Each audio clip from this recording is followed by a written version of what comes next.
ಗೋಟೆ ಗ್ರಾಮದಲ್ಲಿ ಕುದುರೆ ಗಾಡಿ ಚಕ್ಕಡಿ ಹಾಗೂ ಬೈಕ್ ಮಧ್ಯೆ ಅಪಘಾತ. ಬೈಕ್ ಸವಾರ ಸ್ಥಳದಲ್ಲಿ ಮೃತಪಟ್ಟಿರುವ ಘಟನೆ ಜರುಗಿದೆ.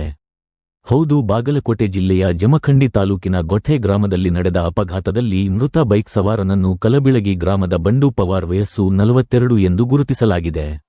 ಸ್ಥಳಕ್ಕೆ ಸಾವಳಗಿ ಪಿಎಸ್ಐ ಅಪ್ಪು ಐಗಳಿಯವರ ಪೊಲೀಸ ತಂಡ ಆಗಮಿಸಿ ತನಿಖೆ ನಡೆಸಿ ಮೃತದೇಹವನ್ನು ಮರಣೋತ್ತರ ಪರೀಕ್ಷೆಗಾಗಿ ಜಮಖಂಡಿ ತಾಲೂಕಾ ಸಾರ್ವಜನಿಕ ಆಸ್ಪತ್ರೆಗೆ ರವಾನಿಸಲಾಗಿದೆ ಎಂದು ಪೊಲೀಸ ಮೂಲಗಳಿಂದ ತಿಳಿದು ಬಂದಿದೆ.